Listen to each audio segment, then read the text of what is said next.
Hi, friends. Welcome back to the Next 23. If you are listening to this in your regular podcast listening spaces, then everything will be as usual, as normal, just like all the other podcasts that I have recorded. However, today is a very exciting, special day because I have decided to launch this podcast into video as well. I'm giving you guys the behind the scenes look of what it actually looks like when I am recording these episodes. And so if you are in Spotify or Apple Podcasts or wherever you normally listen to on my website, and you want to actually see me, then head over to YouTube and I am going to post the video recording of this podcast. It will be the same, so feel free to keep listening and that's all good. But I just decided that I am now in my new home and my new space that I just love. It's beautiful. It's perfect. It's as if you're already on here on YouTube, it's got all the windows and the light, and I have my little plant here, which she's hanging on barely. I'm not a plant person, but she's hanging in. And I just thought, you know what? It's time to do something a little scary, a little uncomfortable. I am a photographer, so I am super comfortable behind the camera, not in front of the camera. This is very awkward for me, but I thought, you know what? I'm going to do it. I recently learned there's a thing called video podcasts, and I've watched several on Spotify. I don't know how that works. I don't know how to make that happen. I don't even know if that's possible, but I do know how to get this up on YouTube. So I'm going to create the podcasts as videos on YouTube as well. So welcome to the Next 23, officially live in person, visually. Here I am in all of my blazer glory. This is me.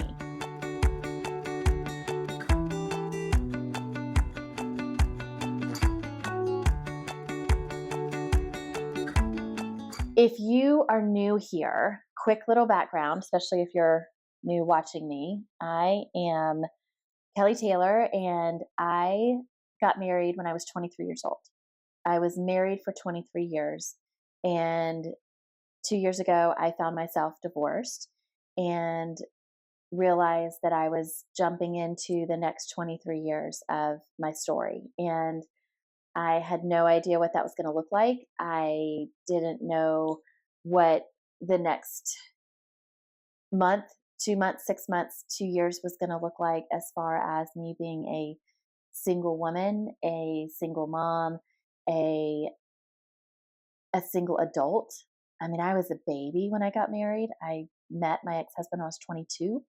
We got married when I was 23. And, you know, I've never really been single as an adult. So I didn't know what that was going to look like. So I decided to start a podcast, really just as therapy, and to talk about all the things that were happening, all the things I was thinking and feeling. I am very much an extrovert. I'm an extroverted extrovert.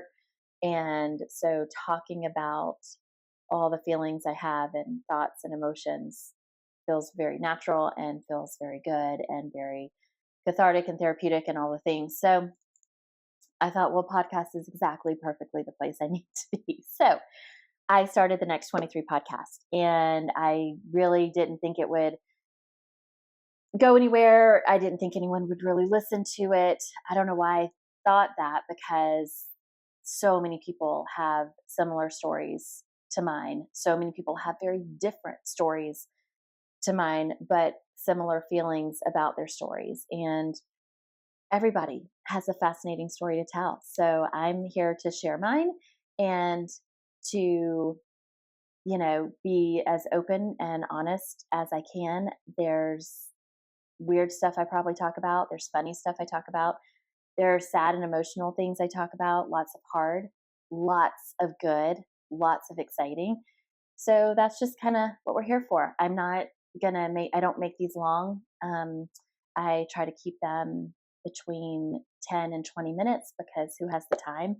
And it's just me. I mean, really, honestly, to listen to one person talk about random thoughts for way too long. So there are thoughts about bringing other people on and interviewing and having other amazing people on this podcast and now the video podcast, which feels like even more exciting. So that will probably happen.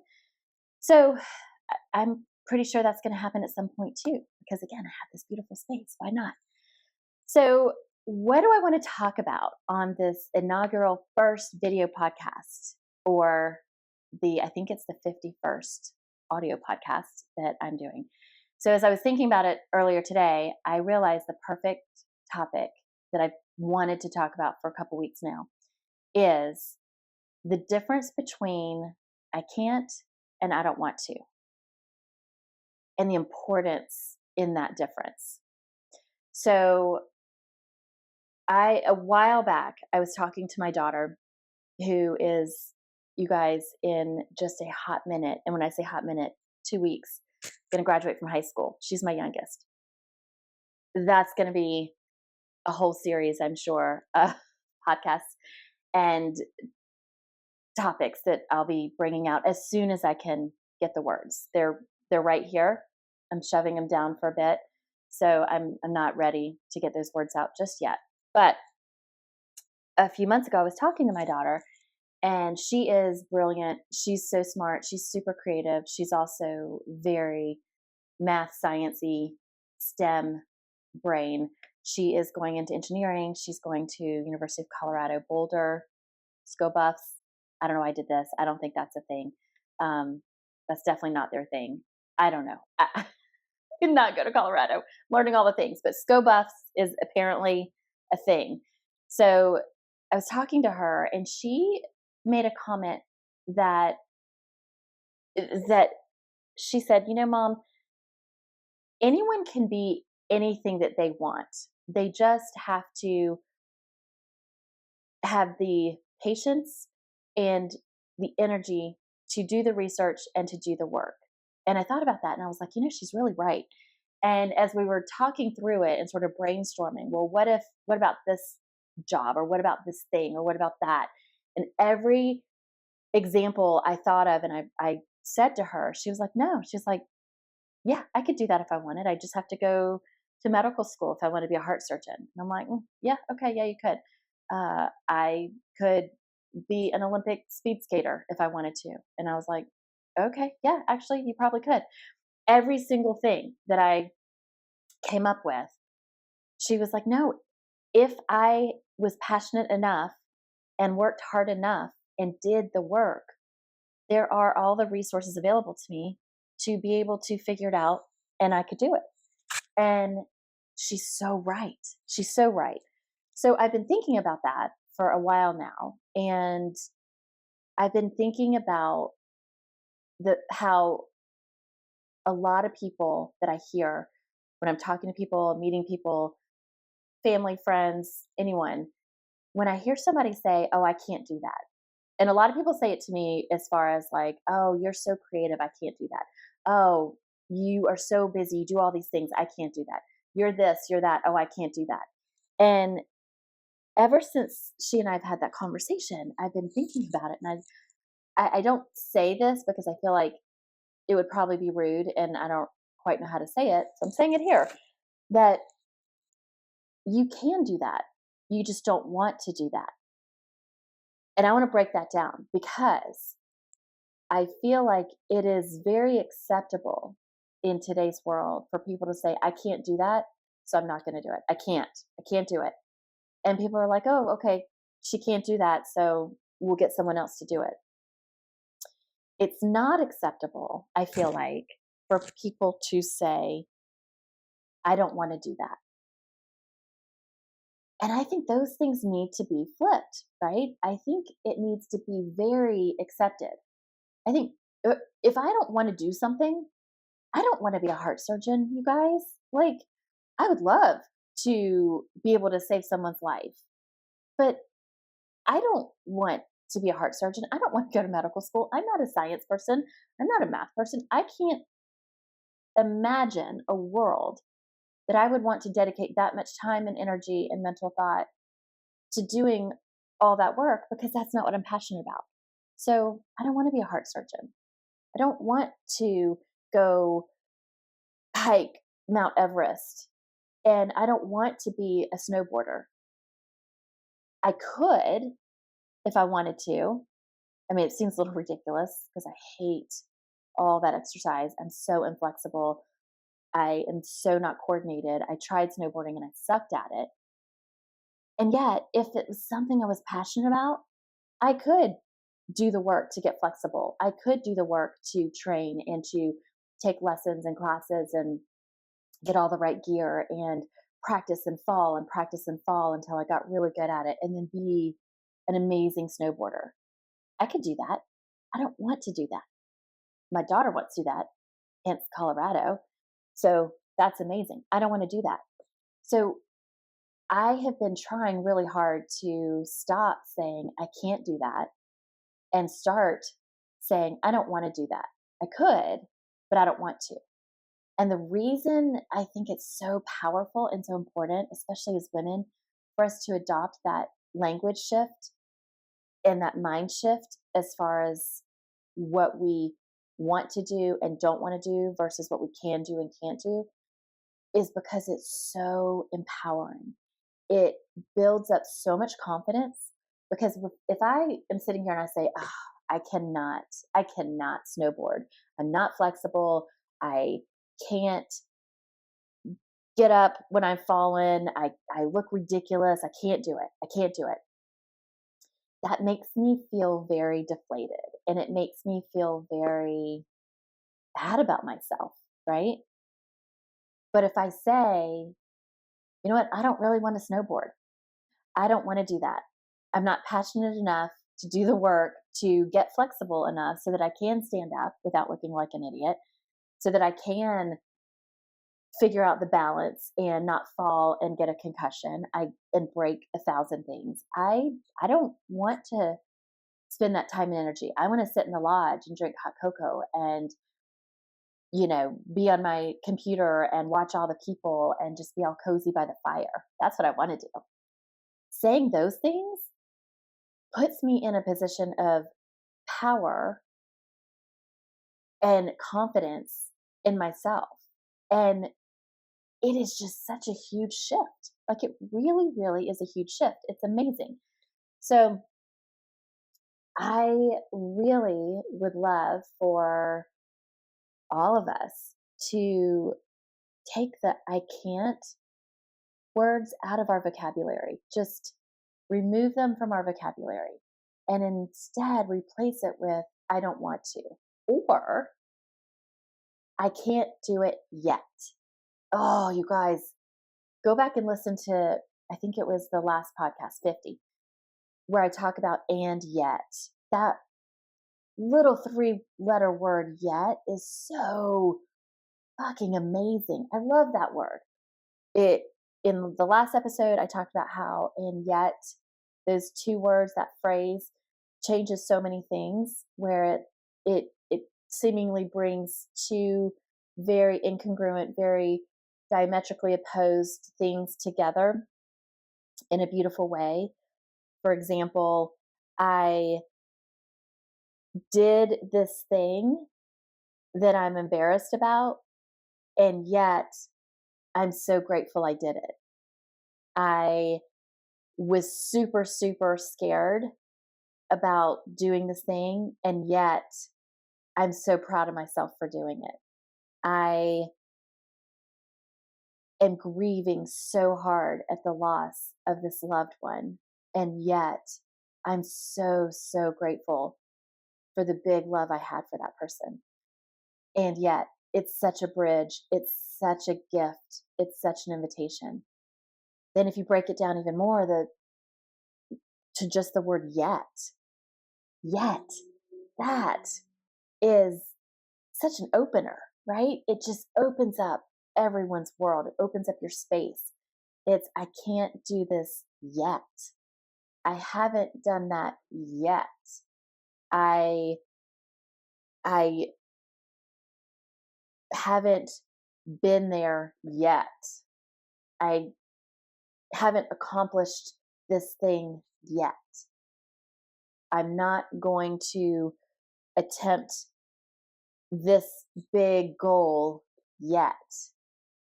It's like the dot dot dot in writing, right? It continues the story and it opens things up. So if you want to use the words I can't, please add the word yet to it, because that will also build up your confidence, build up that power inside of you. I can't do this yet, or I don't want to do this. And then it's just a gift. It's just a just like in yet, it's an invitation to decline this thing and go about your life and go about your business and not worry about it, not feel bad about it, not think twice about it. Yeah, thank you, but no, I don't want to do that. I appreciate it. I can admire that in you. I can respect that this thing is happening. I can really, really love and appreciate all the people who can do those things and do those things and want to do those things. But yeah, I don't want to do that. So thank you, but no.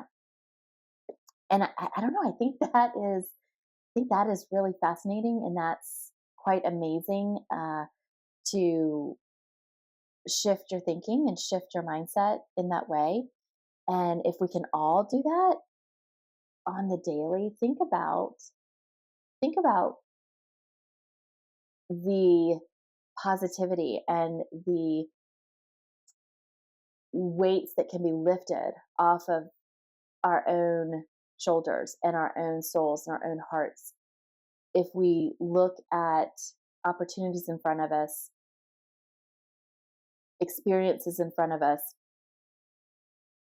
things that we might want to do in the future.